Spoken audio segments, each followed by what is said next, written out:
Nay, sandali lang ho. Bukas na bukas din, maghahanap ako ng bagong matitiran. Aalis na ako dito sa bahay mo. Nay, huwag naman ho kayong magalit sa akin.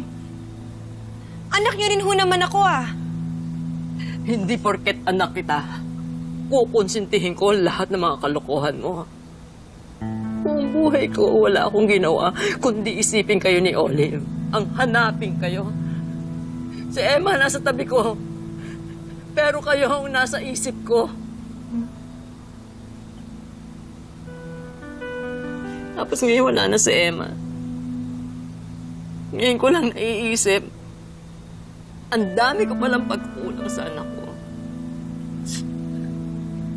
Hanapin kong anak ko. Ako ang mag-aayos ng pamilya niya. Teka, anong ibig mo sabihin? Ibabalik mo si Emma kay Danilo at Muki? Bakit hindi? Sila ang totoong pamilya. Wala na si Emma! Ako na ngayon ang pamilya ni Danilo at ni Muki!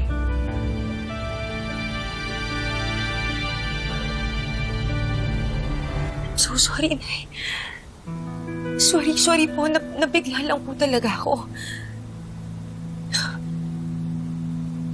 Inagaw mo na ang mag-ama ni Emma pagkatapos ngayon?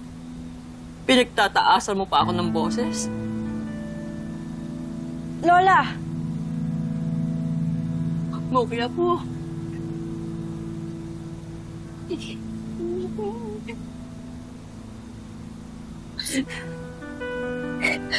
Basta, hindi naman po mangyayari yun kung hindi po kami iniwan ni Nanay. Diba? Alam niyo po, hanggang ngayon, hindi po ako makapaniwala na ikakasal na sila Tita Jade at Tatay. Pero Lola, mabait po sa amin si Tita Jade. At siya po yung gumagawa ng mga bagay. Yung mga bagay na dapat si Nanay yung gumagawa.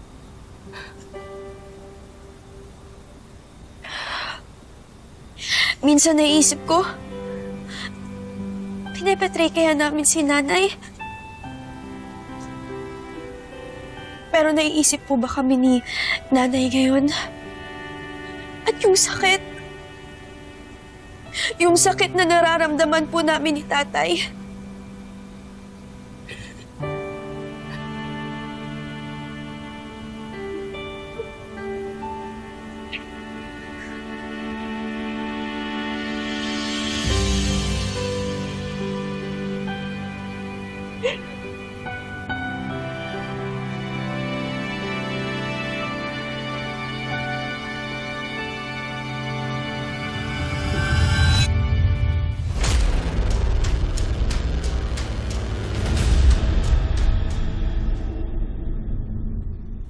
Alam niyo, nagulat ako talaga eh. Parang hindi si Jade yung umasta. Napansin din namin yan. Akala talaga namin noon, mabait siyang si Jen. Malala pa pala. Biruin mo, nagawa pang agawin si Danilo. Kaya nga nung sinigawan ako, alala ko si Olive. Ganun umasta si Olive.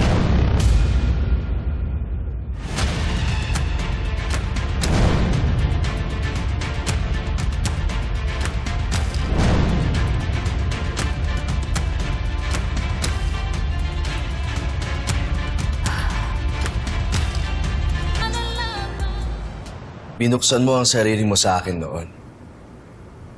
Ay dapat lang makilala mo rin ako. Nakita mo to? Medyo sinuwerte nung nagtrabaho ako sa Japan. Kapagpundar, nakapagtayo ng mga negosyo.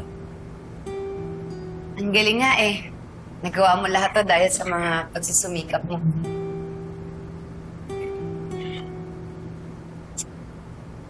Hindi mo lang alam kung gaano kahirap ang pinagdaanan ko para marating to. Kaya ngayon pa lang, sinasabi ko sa iyo, Hindi ako perpektong tao. Hindi lahat ng negosyo ko legal.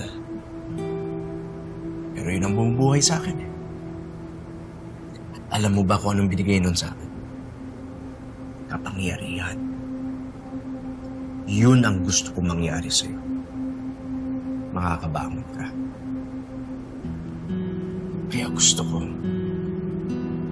matutunan mo ang lahat-lahat sa pagpapatakbo ng mga negosyo ko.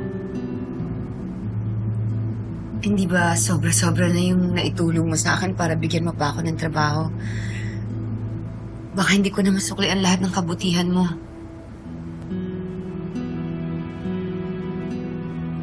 Sino ba nagsabi na magbabayad ka?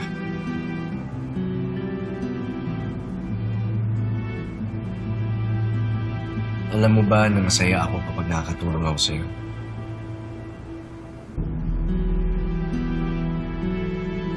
Ayoko na tiyatarantado ka. Kaya tutulungan kitang buweltahan yan, Jane, na yan. Gaya ng sinabi mo, hindi mo magagawa yun nang wala kang kakayahan. Tutulungan kitang paghandaan ang muling pagkikita niyo.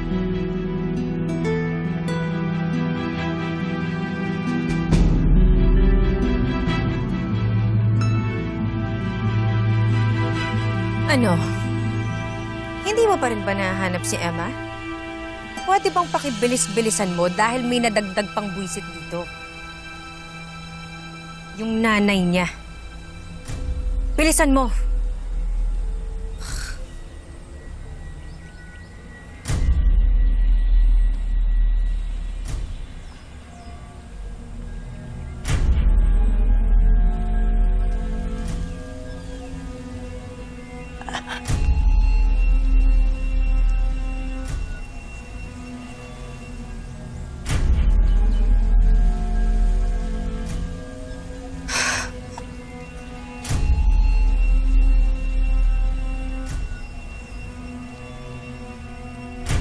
Laki naman tong bahay na to.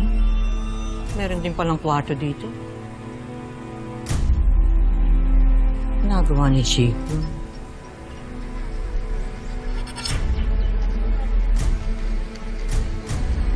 Nakakabuwisit talaga yung ligayang yan.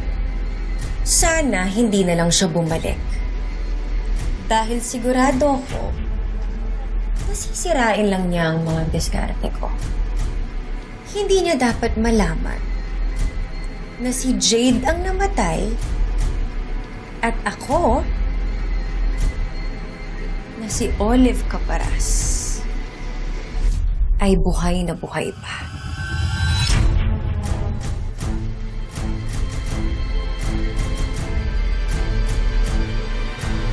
Ikaw si Olive?